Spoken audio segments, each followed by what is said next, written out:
Hello, and thanks for coming along to And We Have an Office Dog, the digital agency podcast where we talk to agency owner-directors and learn more about what makes them tick. From the things that make them similar to the things they'd rather have known sooner, where they've had success and where they've learned some hard lessons. All will be revealed with your host, Chris Simmons, the agency coach, and he'll be talking to a different awesome agency person in each episode, asking them 4 questions and seeing where the conversation takes us over the next 25 minutes. Okay, so let us begin. Over to you, Chris. Thanks, voiceover guy. And today on the podcast, we've got Eve from Parrot PR and Marketing. Hi, Eve. Hi, how you doing? All right, thank you very much. Thanks for coming along. In the first thing I'm going to ask you is tell us all about Parrot PR and Marketing. What is it you do? What do you do best? Give us a plug just in case potential clients listening. Yeah, brilliant. Thanks, Chris. So Parrot PR and Marketing is nearly 5 years old. I founded it 5 years ago, wanted to leave, I guess, the corporate world of a 9-to-5 job and just have my own agency, really. So we do everything that you can imagine that falls within the marketing and PR mix. So from copywriting and distributing press releases, SEO and website work, social media management, you name it, we basically cover it and act really as an outsourced marketing and PR for either larger teams or businesses that just don't have any marketing or PR at all. Okay, so 5 years you've been going. Yes, 5 years. This year's our 5-year anniversary, yes. A long 5 years or a quick 5 years? Oh, a bit of both, really. In a way, like I can't ever imagine working for anyone else and working for another company. But in another way, it's kind of gone in a flash because I'm just constantly busy and doing lots, really. Yeah, it's for anyone who understands physics of relativity, when you're going at the speed of light, things typically slow down around you or seem to slow down around you. Yes. I think that's how it works. So as with every podcast, I've got 4 questions for you, and We'll see where the conversation takes us. So the first question is, what do you think's been one of the biggest successes over the last 5 years of running the agency? Wow. So I'm going to say the biggest success, actually, Chris, is just being here, so still being here, still having survived 5 years of business in a really kind of up and downy kind of world. We've obviously gone through a pandemic. The business had started prior to that, of course, but just actually being here, surviving, growing as a business and continuing to grow and be successful, I think is probably the biggest achievement. So just being here. I think longevity is a big sign of success for an agency, and putting up with an awful lot is part of that. There's the ups and downs across, and you've just gone through running your agency's still here after 2 years of a pandemic, so big success there. I think so. I think you have peaks and troughs, and I think consistency pays off, right, in the world. So I think if you're still here in 5 years and your reputation's still intact and people are still wanting to work with you, you're attracting new clients, then I guess you're doing something good. Yeah, absolutely. I think definitely hear your next door neighbours. It's shame there's no dog. For those they of you didn't get the memo. They didn't get the memo. The cat might make an appearance soon. We did talk about that just before the recording. You do not have an office dog, but you have an office cat. What's the cat's name? Paddy. And on Instagram, Paddy Paulson, if I can just give him a little... There you go. Oh, God, I did not authorise 2 plugs in one recording. Unbelievable. So I guess if you could go back 5 years to the date that you founded the agency, and you talked to your younger, more sprightly self, and you had one piece of advice that you could offer yourself, what piece of advice might that be? Okay, so the answer I should probably give is plan more, because I really didn't put too much thought or planning into setting up the agency. It was, I want to kind of do something myself. There's an opportunity, and I just hit the ground running. And I guess, I should practice what I preach. I'm constantly telling clients, we should plan for what we're going to execute. But actually, the real answer I want to give, Chris, is just don't work so flipping hard. Of course, you've got to work hard to establish a business. It's not going to be a breeze. But I think I've worked exceptionally hard and probably a few too many hours on the odd occasion. So sometimes I would say just find that real balance between kind of work-life balance. We talk about it all the time, but that's probably something I should have told myself a little bit earlier, and bring other people to the party earlier on.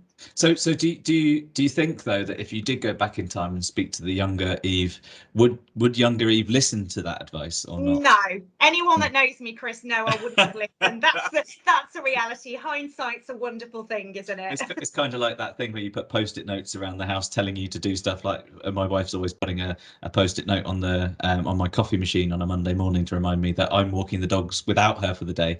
Brilliant. I love that. And if it's not there, I don't do it, and I don't know to do it. But if I was to go back in time and remind myself, Chris, tomorrow you've got to do this, I just wouldn't listen to myself. And it's hard to do that because you've got so many things going on, and you're trying to set up an agency. And on day one through to sort of 18 months in, it's all go, isn't it? And if it really is, yeah. And there's that kind of niggling worry that if you don't work on your sales and you don't work on your marketing and you don't work on the deliverables and you're not working across all of these things, then you might fail. And so you might not have listened to yourself, quite rightly, I suspect. Yeah, sometimes you just need an accountability partner for things like that. You know, it's very rare that we listen to ourselves. Exactly, and so one of the things that I do with agencies is agency mastermind sessions where we all meet, we all talk about everyone's everyone's problems, which seem significant to what an individual, but everyone seems to be having similar problems or ones that they've solved in the past. But we actually do it in the metaverse, so everyone has their Oculus Quest, and we all talk to each other in the metaverse, which means we can all kind of as physically meet as possible. Yeah. But the cool thing about that is that you can share accountability and problems and things. And I think that at a certain point in running an agency, you start to realize I'm not the only one going through some of this stuff, and there are other ways of doing things, and I can't necessarily get it right every time. And I think having a bit of an accountability partner, as you say, is quite important, isn't it? Yeah, definitely. Someone else that's in the same shoes that you can bounce ideas off is never a bad thing. And as they say, a problem shared is a problem halved. So indeed, it is. Yeah, it doesn't solve the problem, but you definitely feel better about it. You do, for sure. So if you could think back to something that you kind of either regret or wish you'd done sooner over the years, what might that be? Okay, so as a person, I have this kind of idea that I should never regret anything, because I really believe that you do everything at the right time for the right reasons, and because you believe that's the right thing to do. But of course, we can all look back and think, oh, I wish I'd done that, As we said earlier, hindsight's a wonderful thing. So I guess bringing more people to the party, and by that I mean bringing more parrots to the flock, would actually have been I love that. Parrots to the flock. You don't even want to know what a group of parrots is called, Chris. It's a pandemonium. So it's not, is it? It absolutely is. Yeah, just to kind of take it further. But I think a lot of earlier on, I think it was very much me trying to do everything, and you can then become the business, which isn't always a good thing, because as a business grows, of course, more people have to be involved in the agency and in the infrastructure. Otherwise, it always becomes Eve, for example. So I think recruiting staff earlier on would have been something that I wish I'd have done. Instead, I was relying more working on, freelance partners, people I knew or had known a very long time in the industry. I'd worked with them in previous roles, or, been to university with them, so that we shared, similar journeys, really. But yeah, I really wish I'd probably have recruited staff a little bit earlier, and just not had the fear factor, because recruiting your first member of staff is probably the scariest thing that you can do, because all of a sudden it's not just you've got to figure out. You've got to make sure that somebody else is happy. You've got to make sure you cover someone else's bills. It's actually a really big step to take. But then once you do it once, it's just like you're just hiring all the time. It's like it's no big deal. But the first one's the most difficult one, but the most rewarding and most important one as well. So I guess I'd hired earlier. Yeah, well, I mean, hiring the right people is key, because, like you say, you start off your agency being the finance person, the marketing person, the sales person, the people person, the operations person, the everything, and that's not sustainable in the long term, unless you just want to be, a consultant all by yourself.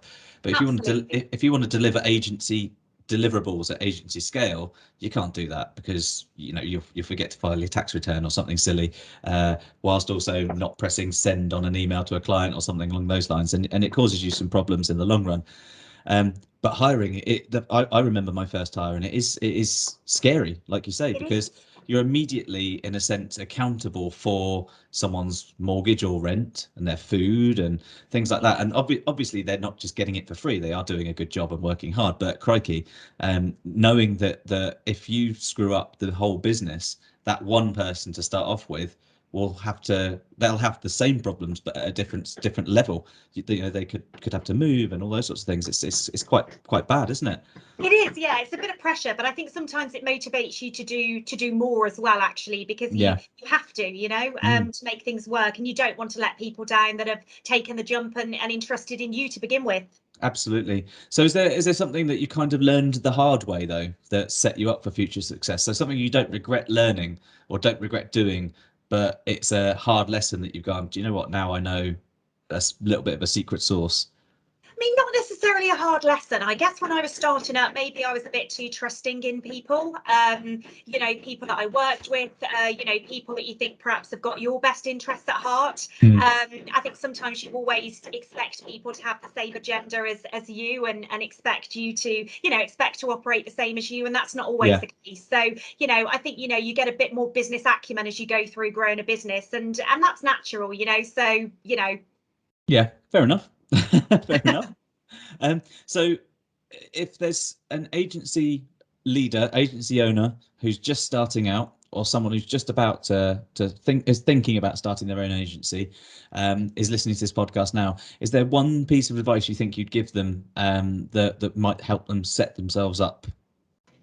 Have the confidence to go for it, because so many people say, I would love to do what you're doing. I thought about setting up an agency. I wanted to go out on my own, and thinking about something doesn't make it happen. You've got to take action. You've got to have the confidence and belief in yourself to do it. So for me, it would really be quite simply just go for it, and actually you'll make it happen. Anything's achievable if you put your mind to it and you have the kind of motivation and you're prepared to work hard. It won't just, success won't come to you on a plate. That's very rare. You have to work for it, but it will pay off in the long run. So I would say just have the confidence, take the leap, speak to lots of other people. People are always happy to help, give advice. I had loads of help when I set up that I'm eternally grateful for, with things such as contractual things, which isn't, that's not something that you just learn at school, and all of a sudden you're in the big bad business world and you've got to ditch out contracts and you've got to stick to them. So have the confidence, go for it, speak to other people, like-minded people, and you'll be amazed at how much free advice is out there to help you. I spot on. I think that there's an awful lot of value in that, and there's a good reason why everyone doesn't run a business. It is hard. It takes a lot of time. It does take an awful lot of personal life away, especially at the start. But taking the leap and going for it is something. If you take a leap and go for it and you fail, I had a recording a couple of days ago with Gareth Hoyle from Marketing Signals, and he said that if you went to interview for a role at his place and it said that you ran your own business for a couple of months and it failed, he'd be more interested in hiring you than someone who had just worked elsewhere and was looking for another job, because at least you tried. It shows that there's something there, little something that shows you've got a bit of drive and a bit of entrepreneurialism. Absolutely, I couldn't agree with him more, actually. It just shows you've got a bit of bite, and you're not scared to take risks, and sometimes you have to take risks in business, otherwise nothing happens. And a part of that is those sleepless nights when you're wondering whether that contract's going to come through or that client's actually going to decide to leave or that sort of thing. But then there's the big wins where you get to 5 years, for example, and you pop your champagne for your party and all your and your pandemonium turn up and everyone has a great time. You can at least you can have your pandemonium party in person this year. Oh, look at that! Yeah, exactly. No, I'm looking forward to that. Yeah, I'm looking forward to just face-to-face contact. It's quite a novelty, isn't it, these days? It feels like it. It certainly does. So, in the 5 years that you've been going, is there something that's been the most sort of powerful growth tool that you've used that's helped you get more business in, or what's the thing that you've done best? Social media, I'm going to say, actually, Chris, and you probably get this answer a lot because it's a really obvious answer, but social media is free to execute. You know, it's something that you can do yourself, or you can work with an agency to do, and it's something that has an immediate impact. You know, it's not something you don't write a press release, distribute it, sit and wait for coverage. Like, you really can make a difference quite quickly. And I think, you know, we all too often forget LinkedIn is obviously a great B2B tool, and it's been very good to me. And I think we forget how many LinkedIn lurkers there are that they might not be engaging with your content, but guess what, they are looking at what you're doing, and you know, you get messages from people and you think, I didn't even know you existed, I didn't even know you'd seen my content. So I think just being present and consistent on social media and just showing up, I think is probably really key. So that's something that's definitely been a bit of a growth hack for me, if you like. Yeah, exactly. It's spot on. I think there's obviously reach problems with social at certain times, but LinkedIn is quite good from that. Like what did you call it? A LinkedIn lurker. Yes. You know, there's lots of people on there who do quite literally just scroll through for an hour a day, like a couple of things and do a few bits, but they're not necessarily your they're not going to get in touch straight away, but then they've got a need one day and they think, oh, I remember that person. Oh, there's the cat. Happy come to play. Sorry everybody, you can't see the cat, but the cat did just show up. So very cute as well. And is there one thing conversely that you've over the last 5 years you've kind of realized that didn't quite work for us, and that we would if I'd realized it wasn't going to work, I wouldn't have put the effort as much effort into it? You know, that's a great question, Chris, but I honestly don't think I can think of anything that's really not worked. I feel like most things that we've done's had success, whether it's been getting out more in the industry, whether it's been going to events. Yeah, I genuinely can't think of anything to say That's great. really worked. But you know, it's early days. We have this conversation in another 5 years and I might have a list as long as your arm. Who knows?